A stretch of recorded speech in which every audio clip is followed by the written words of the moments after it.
Bismillahirrahmanirrahim. Assalamualaikum warahmatullahi wabarakatuh. Alhamdulillah rekan-rekan sekalian, kita masih bisa berjumpa pada kesempatan yang baik ini. Pada kesempatan ini kita akan membahas mengenai jurnal penjualan perusahaan dagang dengan menggunakan metode perpetual.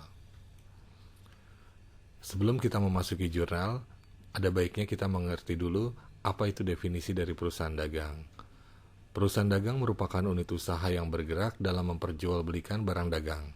Secara garis besar, kegiatan dalam perusahaan dagang yaitu membeli barang dagangan, menyimpan barang dagang, dan memperjualbelikan barang dagangan tersebut. Untuk transaksi penjualan barang dagang, itu ada dua. Ada penjualan secara tunai dan penjualan secara kredit. Penjualan secara tunai berarti pembeli membayar secara tunai atas barang yang telah dibeli. Jika terjadi penjualan tunai, maka jurnalnya adalah kas di sisi sebelah debit, lalu penjualan di sisi sebelah kredit. Lalu ada juga tambahan untuk jurnal harga pokok penjualan, kita jurnal di sebelah debit, lalu persediaan barang dagangan di sebelah kredit. Kenapa kasnya di sebelah debit? Karena posisi kas itu bertambah. Sedangkan penjualan jika bertambah, jurnal saldo normalnya adalah di sebelah kredit. Demikian juga untuk persediaan barang dagang dan harga pokok penjualan. Persediaan barang dagangan yang telah dijual berarti persediaan barang dagangan itu berkurang. Makanya kita jurnal di sebelah kredit. Lalu berikutnya kita akan membahas mengenai transaksi retur penjualan dan pengurangan harga. Dalam jenis transaksi ini, perusahaan harus mengambil kembali barang dagangan yang telah dipesan oleh pihak konsumen yang dikarenakan barang yang mengalami kerusakan atau barang tidak sesuai dengan pesanan pembeli. Jadi wajar dalam proses transaksi jual beli itu ada barang yang harus dikembalikan karena kondisinya tidak sesuai dengan pesanan atau dalam kondisi rusak. Itu yang disebut dengan retur penjualan. Lalu bagaimana untuk jurnal retur penjualan tunai tersebut? Jurnalnya adalah sebagai berikut. Retur penjualan kita posisikan di sebelah debit, lalu kas di posisi sebelah kredit. Hak persediaan barang dagangan di sebelah debit, dan harga pokok penjualan di sebelah kredit. Mengapa posisi kas ini ada di sebelah kredit? Karena barang yang sudah kita jual itu dikembalikan oleh konsumen. Lalu lawannya adalah retur penjualan di sebelah debit. Retur penjualan posisinya ada di sebelah debit karena akan mengurangi nilai dari penjualan tersebut. Selanjutnya, jika penjualan itu secara kredit, bagaimana jurnalnya? Jurnalnya adalah piutang dagang kita posisikan di sebelah debit, lalu lawannya adalah penjualan di sebelah kredit. Harga pokok penjualan di sebelah debit, dan persediaan barang dagang di sebelah kredit. Perbedaan antara penjualan tunai dan kredit adalah posisi kas dan piutang dagang. Kalau tunai kita menggunakan kas, kalau penjualan kredit kita gunakan akun piutang dagang. Lalu bagaimana jika terjadi retur penjualan secara kredit? Jika terjadi retur penjualan secara kredit, maka jurnalnya hampir sama dengan retur penjualan secara tunai. Bedanya hanya ada di akun piutang dagang dan kas. Jadi jurnal untuk retur penjualan kredit adalah retur penjualan di sebelah debit, piutang dagang di sebelah kredit, persediaan barang dagang di sebelah debit, dan harga pokok penjualan di sebelah kredit. Selanjutnya, dalam setiap transaksi penjualan ada yang disebut transaksi beban angkut penjualan. Apa itu beban angkut penjualan? Beban angkut penjualan adalah transaksi beban angkut penjualan merupakan beban biaya angkut yang ditanggung oleh pihak penjual saat mengirimkan barang dagangan. Pencatatan dalam jurnal pada transaksi ini membutuhkan adanya bukti penerimaan kas atau bukti kwitansi. Jurnalnya adalah sebagai berikut. Beban angkut penjualan di sisi debit, lalu kas di sisi kredit. Kita tahu bahwa saldo normal untuk biaya atau beban adalah di sisi debit, sedangkan saldo normal untuk kas jika bertambah di debit, jika berkurang di kredit. Karena ini adalah pembayaran beban angkut barang yang dijual, merupakan beban atau biaya bagi penjual, maka posisi kas bagi penjual adalah berkurang, maka kita bukukan di sebelah kredit. Selanjutnya, kita akan membahas mengenai transaksi penerimaan piutang. Perusahaan atau pihak penjual memperoleh pelunasan piutang dari pihak pembeli atas pembelian barang dagang secara kredit oleh pihak pembeli. Jadi kenapa diakui sebagai piutang? Karena transaksi penjualannya adalah melalui kredit. Seperti itu. Lalu, model pencatatan pelunasan piutang ada dua macam. Pertama, pelunasan piutang tanpa potongan.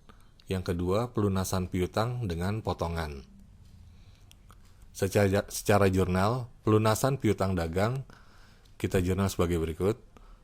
Jika tanpa potongan, maka jurnal yang dibukukan adalah kas berada di posisi debit, lawannya piutang dagang di posisi kredit.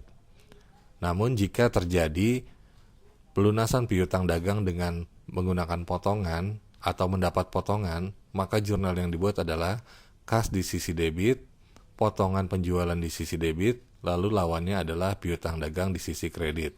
Jadi perbedaan jika mendapat potongan dan tanpa potongan adalah adanya akun potongan penjualan.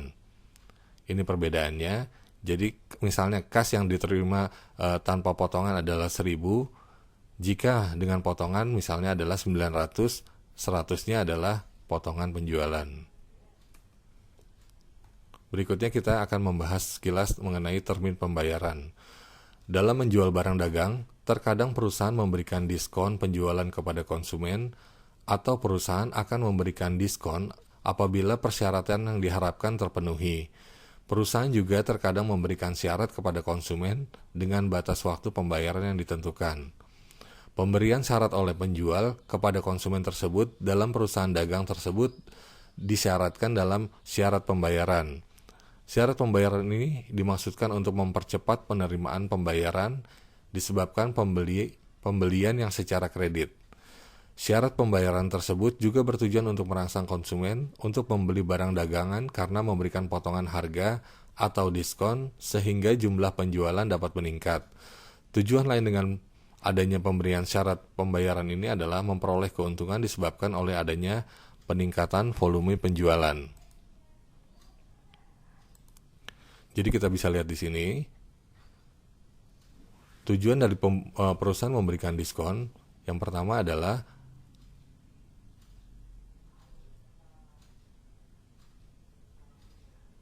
mempercepat penerimaan pembayaran yang dilakukan oleh nasabah atas penjualan secara kredit, sehingga konsumen akan mendapatkan keuntungan dengan pembayaran secara tunai.